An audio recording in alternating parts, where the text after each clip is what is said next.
बिस्मिल्लाहिर्रहमानिर्रहीम। अस्सलाम वालेकुम। मैं हूं उमर इनाम।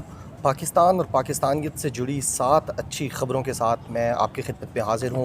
पहली जो अच्छी ख़बर है वो अरब न्यूज़ ने छापी है, जिसके मुताबिक पाकिस्तान हाइड्रो पावर प्रोजेक्ट्स जितनी तेज़ी से अब शुरू कर रहा है, जैसा कि हमने देखा कि पिछले 2 हफ़्तों में 2 बड़े पावर प्रोजेक्ट्स का संग बुनियाद रखा गया, उनकी जो साइनिंग सेरेमनी थी वो की गई है।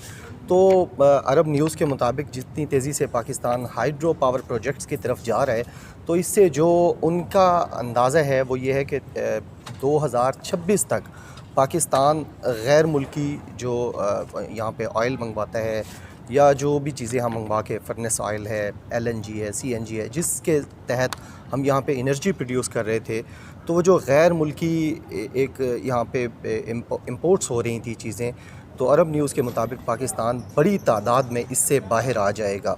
और अगर हम देखें तो ये आज़ाद पतन and Kohala hydro power projects दो बड़े पावर प्रोजेक्ट्स हैं, और ये सी पैक के अंडर भी हैं। आसिम सलीम बाजवा साहब ने पिछले 2 हफ़्तों में इन दोनों की खुशखबरियाँ सुनाई हैं। प्राइम मिनिस्टर गए, इमरान खान साहब वहाँ पर, और ये साइनिंग सेरेमनीज़ हुई हैं इनकी आज़ाद पतन पावर प्रोजेक्ट की और कोहाला हाइड्रो पावर प्रोजेक्ट की। 1800 मेगावाट के ये दोनों पावर प्रोजेक्ट्स हैं जो 8000 जॉब्स भी क्रिएट कर रहे हैं पाकिस्तानियों के लिए। तो ये अच्छी ख़बर जो है अरब न्यूज़ के तहत आई है कि पाकिस्तान गैर मुल्की असर से 2026 तक बाहर आ सकेगा। और ये एक ऐसी चीज़ है जिससे हम अंदाज़ा कर सकते हैं कि इमरान खान की लीडरशिप में और जो 2008 में आए और 2013 में आए, उनकी लीडरशिप में क्या फ़र्क था। वो सिर्फ 5 साल का सोच रहे थे, और ये इमरान खान साहब जो हैं ये स्लो चल रहे हैं लेकिन सोच रहे हैं लॉन्ग टर्म। अब 2026 में उनकी हुकूमत यानी अगर दोबारा टर्म लेकर आती है तो शायद हो, लेकिन वैसे अगर देखा जाए तो नहीं होगी। लेकिन ये जो पावर प्रोजेक्ट इससे पहले हम देख रहे थे नवाज़ शरीफ साहब के दौर में, ख़ुसूसी तौर पर 2013 से 18 तक, तो ऐसे पावर प्रोजेक्ट्स पर ज़्यादा ज़ोर लगाया गया, ज़्यादा तेज़ी से उनको कंप्लीट किया गया, जो जल्दी बन सकते हैं। बेशक उस पर ख़र्चा भी ज़्यादा होता है और हमेशा उसके ऊपर जो इलेक्ट्रिसिटी प्रोडक्शन है, एनर्जी प्रोडक्शन है, वो एक्सपेंसिव होती है। लेकिन उन पावर प्रोजेक्ट्स को फ़ौक़ियत दी गई और 2013 से 18 तक जितने भी पावर प्रोजेक्ट्स बने हैं जल्दी से उनको तेज़ तर किया गया, क्योंकि 18 का इलेक्शन भी लड़ना था। इसी बुनियाद पर लोड शेडिंग जल्दी ख़त्म की गई। लेकिन फिर हमने देखा कि वो बहुत ज़्यादा एक्सपेंसिव हैं और उनके लिए मुसलसल आपको पाकिस्तानी जो ख़जाना है वो ख़र्च करना पड़ता है और बाहर से वो चीज़ें मंगवानी पड़ती हैं। और जब आपकी इंपोर्ट्स बहुत ज़्यादा हो जाएँ और एक्सपोर्ट्स कम हो जाएँ, तो यही फिर करंट अकाउंट डेफिसिट जो हम देख रहे हैं, इसका बहुत ज़्यादा ख़जाने के ऊपर भी और नेशनल इकॉनमी के ऊपर भी सबसे ज़्यादा असर फिर इसी चीज़ का है कि इंपोर्ट्स बहुत ज़्यादा चीज़ें कर रहे हैं, एक्सपोर्ट्स आपकी हैं नहीं। और यही फिर पावर प्रोडक्शन के लिए भी आपको बहुत ज़्यादा चीज़ें इंपोर्ट करनी पड़ती हैं, जो कि अब ये एक अच्छा इनिशिएटिव है सियासत से बालातर होकर, अपनी पार्टी से बालातर होकर, इलेक्शन पॉलिटिक्स से बालातर होकर, जिसकी बुनियाद पर हम देख रहे हैं कि 2026 तक पाकिस्तान इसमें पावर प्रोडक्शन में एक बहुत बड़ी तब्दीली आ जाएगी, और ये हाइड्रो पावर प्रोडक्शन है। और जब आपके पास हाइड्रो पावर प्रोडक्शन होगी तो फिर आप फर्नेस ऑयल और बाकी जो चीज़ें बाहर से मंगवाते हैं पावर प्रोडक्शन के लिए, वो आप नहीं मंगवाएंगे। तो इसलिए आपका एक बड़ा जो ज़ख़ीरा है मुल्की ख़जाने का वो बच जाएगा और ये यहीं पे रहेगा। दूसरी जो अच्छी ख़बर है वो पाकिस्तान के लिए है यूएन क्लाइमेट चेंज से। यूएन एसडीजी है सस्टेनेबल डेवलपमेंट गोल 2030, उसके तहत हर कंट्री को, बल्कि पूरी दुनिया के जो सिग्नेटरीज़ हैं यूएन के, उनको कुछ टास्क दिए गए थे, कुछ चीज़ें करनी थी क्लाइमेट को और एनवायरनमेंट को प्रोटेक्ट करने के लिए। वो अब जो रिपोर्ट आई है यूएन सस्टेनेबल रिपोर्ट 2020, उसके अंदर ये डिक्लेयर किया गया है कि पाकिस्तान ने वो जितनी चीज़ें, जो असाइनमेंट्स थी, जो टास्क थे, जो गोल्स थे यूएन सस्टेनेबल डेवलपमेंट गोल 2030 के अंदर, वो पाकिस्तान ने 20 साल पहले पूरे कर लिए हैं। यानी अब इस रिपोर्ट के मुताबिक पाकिस्तान समेत पूरी दुनिया को जो टास्क दिए गए थे 2030 तक पूरे करने के लिए, पाकिस्तान ने वो अब 2020 में पूरे किए हैं। और इसकी 3 बड़ी वजूहात हैं।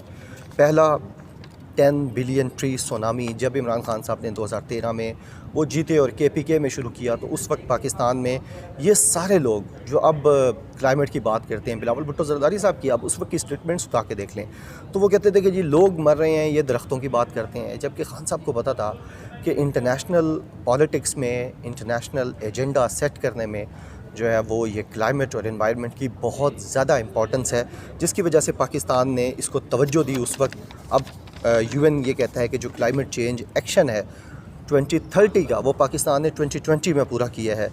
और इसमें clean and green Pakistan initiative जो प्राइम मिनिस्टर इमरान खान का इनिशिएटिव है, जिसके अंदर बड़ी ज़ोर शोर से काम जारी है, उसका भी खासा किरदार है इसमें। और फिर प्रोटेक्टेड एरियाज़ इनिशिएटिव, एक इनिशिएटिव इसी गवर्नमेंट का है।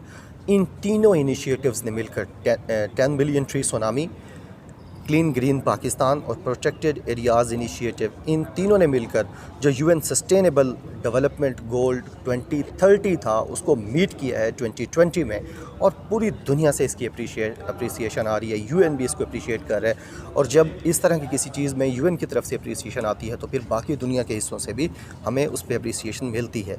तीसरी जो अच्छी खबर है वो स्टेट बैंक ऑफ पाकिस्तान के हवाले से है। रेमिटेंसेस, गैर मुल्की रेमिटेंसेस आज भी और पिछले 6 महीने में आप जितने वजीफ़ाखोर सहाफ़ी हैं दोनों ग्रुप्स के, बिलावल ग्रुप के और मरीम नवाज़ ग्रुप के, उनकी सारे के सारे कॉलम्स और टॉक शोज़ उठा के देख रहे हैं। वो ज़्यादा से ज़्यादा किस बात पे बात करें, जावेद चौधरी भी और ख़ुसूसन सुहेल वराइच भी जो सिपा सालार हैं इस खाई कबीले के, वो ये कहते नज़र आते हैं कि इमरान खान को यकीन था कि जब वो आएंगे और वो एक ऐलान करेंगे और सारी दुनिया से पैसे आना शुरू हो जाएंगे, मज़दूर भी उनको पैसा देना शुरू कर देंगे, ओवरसीज़ भी पाकिस्तानी जो हैं उनकी जो जनरेशन्स हैं वो पैसे देंगे। लेकिन जावेद चौधरी का मैंने कलाम आपको पढ़ के भी सुनाया था जिसमें वो कहते थे कि खान साहब आपको ये बात भूल गई थी कि जो गैर मुल्की इस वक्त ओवरसीज़ पाकिस्तानीज़ बाहर हैं, ये उनकी तीसरी जनरेशन है और वो पाकिस्तान को पैसा नहीं देना चाहती। लेकिन अब ये जो चीज़ें सारे सामने आ रही हैं, तो ये रेमिटेंसेस के हवाले से स्टेट बैंक ऑफ पाकिस्तान ने जो रिपोर्ट आज जारी की है उसके मुताबिक 51% इजाफ़ा देखने में आया है जून 2020 में एज़ कम्पेयर टू जून 2019 में। जो रेमिटेंसेस पाकिस्तान के अंदर कलेक्ट हुए हैं उसकी जो इन्होंने फिगर दिया है वो ये है 2466 मिलियन डॉलर, यानी 2466 मिलियन डॉलर है जून 2020 में, यानी अब जो स्टेट बैंक ऑफ पाकिस्तान की रिपोर्ट है। और ये थे 1636 मिलियन डॉलर्स 2019 के जून में। तो ये बड़ी ज़बरदस्त एक चीज़ सामने आई है स्टेट बैंक ऑफ पाकिस्तान की तरफ से भी।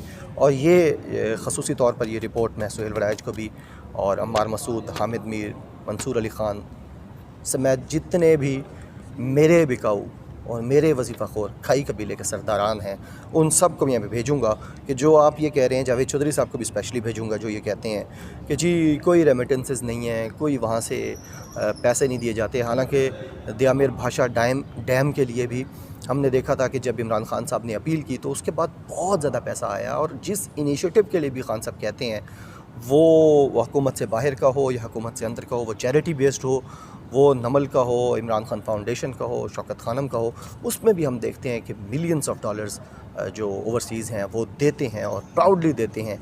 लेकिन ये जो खाई कबीला है ये मुसलसल इसके ख़िलाफ़ कैंपेन करता रहता है। तो ये जो 2466 मिलियन डॉलर्स जून 2020 में कलेक्ट हुए हैं as compare to 1636 million dollars June 2019 में, ये सक्सेस है इमरान खान साहब की और उनके जो हुकूमत है उसके ऊपर लोगों का एतमाद की एक निशानी है। चौथी जो अच्छी खबर है वो पाकिस्तानी जो पासपोर्ट है उसकी ग्लोबल इंडेक्स में 6 पॉइंट्स इजाफ़ा हुआ है। और यही वो वादा था ग्रीन पासपोर्ट को रिस्पेक्ट देने का, पाकिस्तानी परचम को, इस ग्रीन फ्लैग को और ग्रीन पासपोर्ट को जो रिस्पेक्ट देने का वादा था वो अब आहिस्ता आहिस्ता मुझ तरफ जा रहे हैं। ज़ाहिर है जिस वक्त उन्होंने ये इक़्तिदार संभाला तो उस वक्त किसी भी मुल्क को इज़्ज़त देने या ना देने की जो एक बड़ी वजूहात हैं वो इकॉनमी है। और ज़ाहिर है हमारी इकॉनमी उस वक्त ऐसी सूरत हाल में नहीं थी कि दुनिया भाग के हमारी तरफ आ जाती। हमें दुनिया से उस वक्त पैसे मांगने पड़ रहे थे, हम अपने दोस्तों के पास जाके पैसे ला रहे थे। लेकिन अब ये अच्छी चीज़ें सामने आ रही हैं, पासपोर्ट हमारा बेहतर हुआ है हमारे, यानी पासपोर्ट का मतलब ये है कि हमारे पूरे मुल्क की जो इमेज है उसमें 6 दर्जे इजाफ़ा हुआ है अब ये जो ग्लोबल इंडेक्स आया है। पाँचवीं अच्छी खबर फ़िलिपाइन से है जिसने एक्सपोर्ट शुरू कर दिया है पाकिस्तानी सीमेंट की। और जब भी ऐसी कोई छोटी से छोटी चीज़ भी दुनिया का एक मुल्क एक्सपोर्ट करता है तो जो बिज़नेस मॉडल हमने पढ़ा है तो आप उसी को कैश करवाते कि देखें जी ये मुल्क हमसे नहीं ख़रीदता था लेकिन अब ख़रीदना शुरू हो गया है हमारी सीमेंट के अंदर, या हमारी जो वो स्पेसिफ़िक होती है, जो चीज़ भी होती है, प्रोडक्ट होती है, तो हम कहते हैं जी आप भी ख़रीद सकते हैं, आपके लिए ये डील है, ये डील है। तो फिर आगे हमने यानी वो बांधना होता है। तो ये अच्छी चीज़ है कि फ़िलिपाइन से भी अब हमें ऑर्डर्स मिले हैं, ऑर्डर्स डन हो गए हैं हमारी सीमेंट के लिए, और इसको बेस बनाकर हम मज़ीद ऑर्डर्स भी ले